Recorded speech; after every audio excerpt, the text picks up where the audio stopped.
Welcome to Wagons and Steel. It's a party and everyone's invited. It's been a while since I've put a video up, and sorry about that. I've had a cold.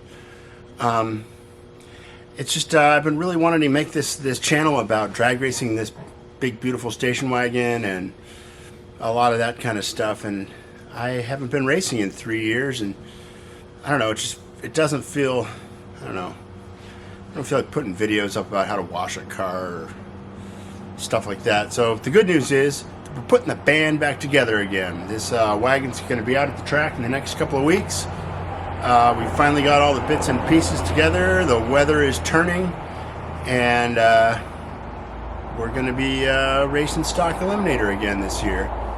I have a reasonable plan together to get my points up again so I can race in the national event, the Northwest Nationals, which is always been the highlight of my whole drag racing life.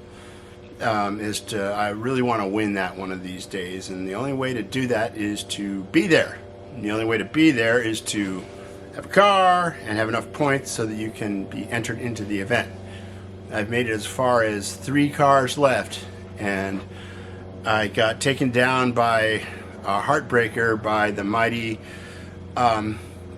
Steve Wan, who's one of my heroes anyway, so I mean, I guess I can think of worse things, but next time I'm gonna have to take him down, or whoever it takes to get into the finals and then get through the finals, because I want that big Wally from the national event, the Northwest Nationals, and to whatever it takes to get there within reason.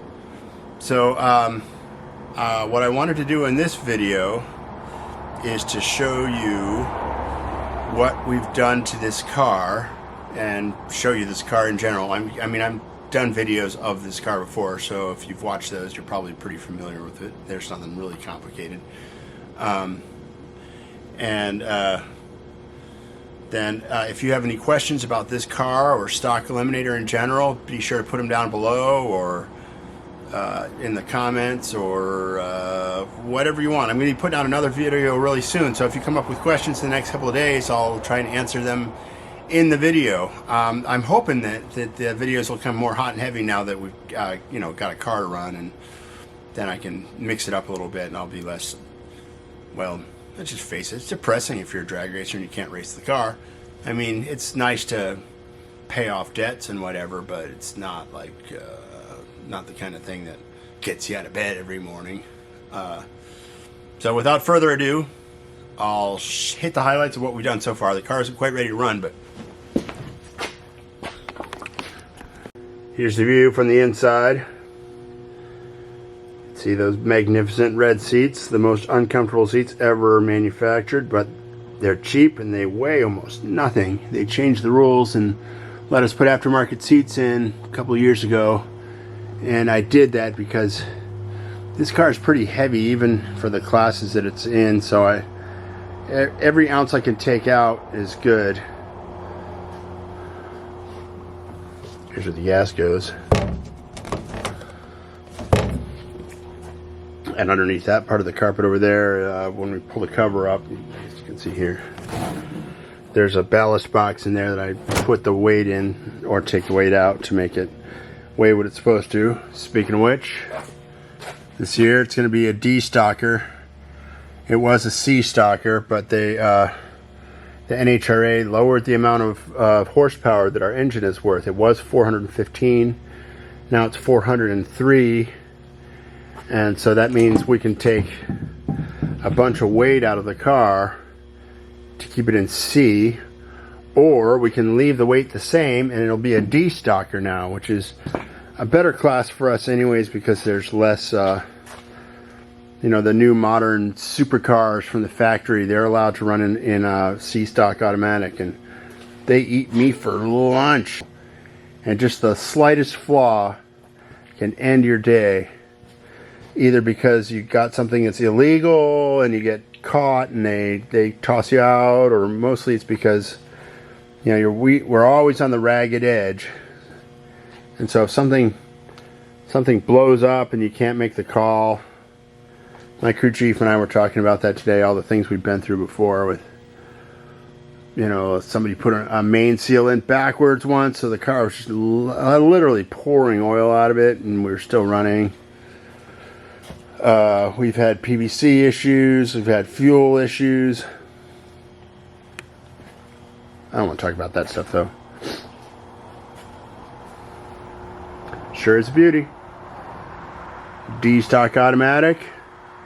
Handy tip, I always go for take the lettering out of some contingency decals. You might recognize that's Dodge Ram. Here's the interior. You can see I'm rewiring it. Pulled all the old wiring out. I'm going to take all those switches in there out and mount them all centrally. We're going to take our ignition control box and put it behind the passenger seat here. A lot of people put it down there, but I like having people be able to ride through the pits in this car, and I don't want them sticking their feet on my wiring. So it'll probably be sitting right there. Oh, here's something I did.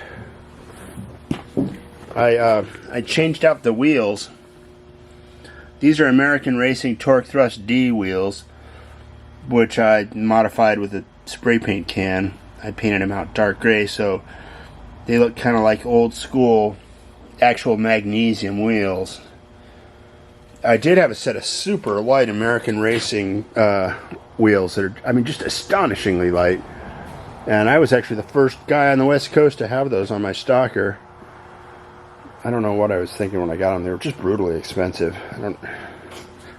Sometimes old me looks back on young me and says, what the heck were you thinking? Because, you know, at the end of the day, I hate to say this, but, you know, you put on whatever makes it look good for you, whatever makes you happy, because that's what this is all about, is enjoying yourself. But super light wheels don't really seem to make any difference. I mean, back-to-back testing, you would think a wheel that's so light would really make a huge difference, but I don't know why. You know, now without getting too carried away with it, I'm a bike racer guy or a bike rider guy, and I run mountain bikes. And recently I started running tubeless tires on my mountain bike, which is a new technology where it's a special tire that doesn't take a tube, and they put goo in it so you don't even get flat. So it's advantageous for a lot of reasons. You would think that the weight of a tube would make no difference whatsoever, but you can really feel it when you go out and ride around on the trails in tubeless tires. So maybe the same is true with tires on a car, where the tires are the important part.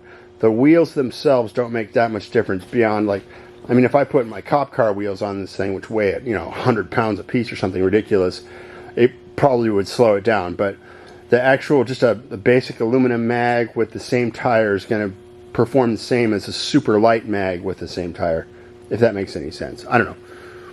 You can think about this stuff all day long, and that's, if you like thinking about stuff like that all day long, then Stock Eliminator is probably the class for you. Now, what else have we done to this car? I don't know if this is all that recent, but I can show you what we've got here, tell you what's going on. This is a transmission cooler with a fan on it.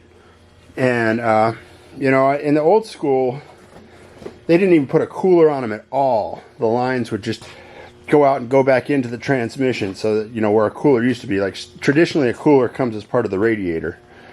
And the thought was, if you don't have any more fluid, like the less stuff you have up in the front area of the car, the better. So if you don't ever bring your tranny fluid up there, and you're just doing a quarter mile or whatever, but that's not a good idea, because you want your transmission to be uniform temperature. You want it to always be the same, because transmission performance changes the hotter it gets, and so you want to keep it the same. So if you put a cooler in, the cooler cools the fluid coming out of the transmission, and then it goes back into the tranny cooler portion of the radiator, which heats it back up again. So it theoretically keeps it at a uniform temperature, because the coolant's always at a uniform temperature. And so that's the thinking there. This year we're running the low compression 426. Excuse me. The high compression 426 is rated at 425 horse, and the low compression was rated at 415 out of the factory. And currently, like I said earlier, the low compression is rated at 403. And I'm not sure what the high compression one is. The high compression has a big dome that sticks up into the combustion chamber of the head, which is uncommon for Mopars. And you know, I hear a lot of different theories about does it inhibit flame travel or quench area. There's a lot of deep thinking about high compression versus low compression. I just went with low compression because the horsepower factor is favorable for me right now. And you know, it's been in the past. I've been doing this class since 2005, and the fastest pass I ever made in this car was with a max wedge in it was 10.62, and that was with a low compression engine. I can't remember whether it was in C or B stock. It's probably apples and oranges to even think of it in those terms, but I've always liked the low compression anyway, so there you go. Let's see, what else do we need to tell you about here? The same old headers we've always had. A lot of this wiring is going to be modified and changed. This is really a very this car is definitely a tool. It's not a show car. So basically everything on this thing is designed to make it as good of a stock eliminator as it can be. And hopefully this will be the best you've ever seen. And I think our first race might be the middle of May at Boise. And Boise's an altitude track, so it slows you down a little bit because it's way above sea level, or that's the theory anyways. After that, in the middle of June, is the divisional race at Pacific Raceway. I'll let you know all about that as it's getting closer. In the short term, hopefully in the next week or 2 weeks, we'll be going out to Pacific Raceway for a test in June. Next weekend is the very first, it's the season opener at Pacific Raceway, and we're also desperate to go racing that. You know, if the car's ready, we'll probably just go no matter what, but I've been around a few times, and I'll tell you what, the season opener at Pacific Raceway is a zoo. There's a million people there, and I really like the Pacific Raceway crew. The people, they run a really nice track. They do a great job, but for whatever reason,